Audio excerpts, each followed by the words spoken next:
on fait un clap.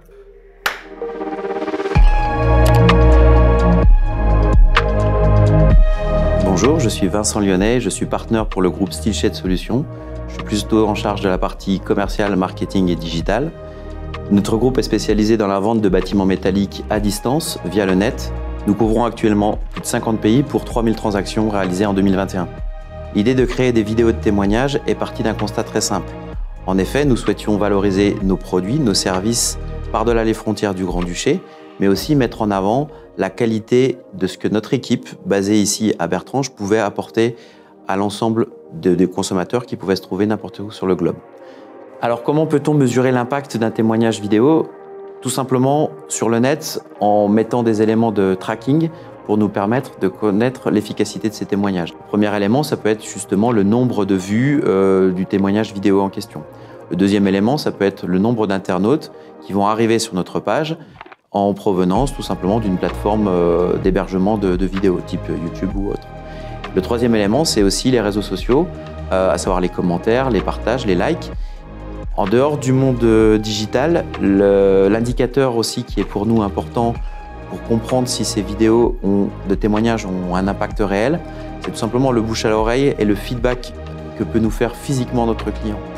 Donc, à savoir que nos clients ou nos prospects qui vont nous rencontrer vont parfois rebondir sur nos témoignages vidéo. Ils l'auront vu par bribes ou ils auront été un peu sensibilisés en se disant ben voilà, finalement, notre site batimentmoincher.com apporte des témoignages. Donc dans ce cadre-là, je me projette parce que mon besoin est similaire à un témoignage vidéo que j'ai déjà vu sur votre site. Donc dans ce cadre-là, on essaie de questionner, de parler, de dialoguer avec nos différents clients. Et certains d'entre eux vont se signaler parce qu'ils vont avoir une envie réelle de témoigner de leur ressenti. Parfois, c'est ceux qui étaient les plus entre guillemets réticents, ceux qui avaient un peu plus peur que les autres de s'engager, qui sont les plus motivés justement pour faire un feedback. Donc ils se signalent assez naturellement. Et de manière générale, on essaie d'avoir un panel de clients qui vont témoigner, qui soit représentatif de nos 4 grands personas, comme on dit en marketing, donc nos 4 grands types de clients. Les conseils que je donnerais à des collègues qui voudraient lancer une activité similaire sont relativement simples. C'est déjà lancez-vous, parce que finalement, il y a un certain appétit pour le contenu. Et si le contenu est réalisé de manière professionnelle ou en tout cas réalisé par des amateurs éclairés, vous aurez déjà une lumière un peu plus importante sur votre activité.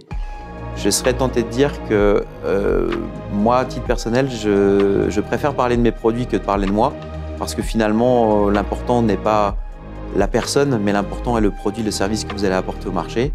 Et le dernier conseil que je donnerais, c'est que réalisez vos vidéos, témoignages, interviews avec des sous-titres, parce qu'il faut savoir que plus de 50% des vidéos sont visionnées sans le son.